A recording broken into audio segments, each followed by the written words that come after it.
Hey, life is beautiful!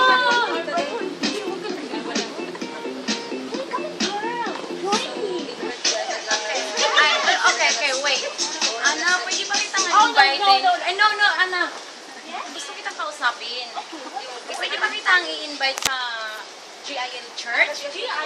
Yeah. I enjoy myself here. No, you try. I don't want. I don't have time. You know what? Masaya ako dito. Di ma- Ang daming Uy, Ana, lalaki. makinig ka. Ang daming beers. Oh my God, ang daming beers. Okay. Ganito na lang. Kung ayaw mong sumama, bibigyan na lang kita ng number, tapos tatawagan mo ako kung gusto mong sumama sa If akin. I have a lot, I call you. Okay.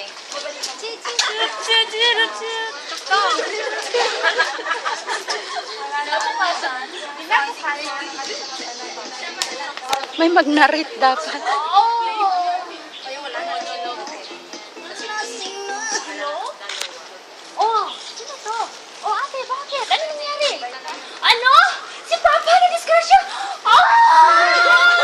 Diyos ko! Ano nangyari? Ay, Diyos ko! Papa ko!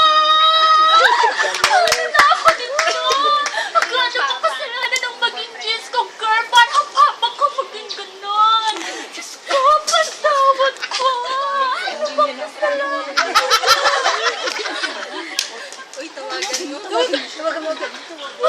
ko!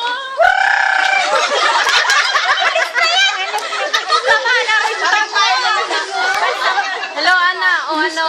Sino to? Kumusta? Sino to? Si Melanie. Oh, Melanie!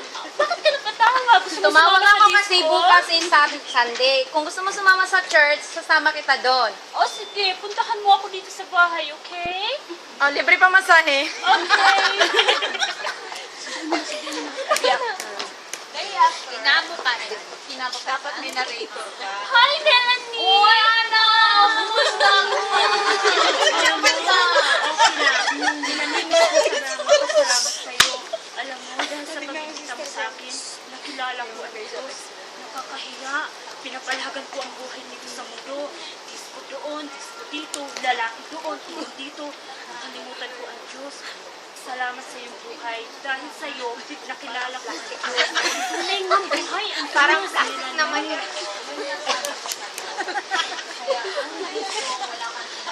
Audience, drama yan. Drama. Hindi comedy. Melanie, I love you. Praise the Lord.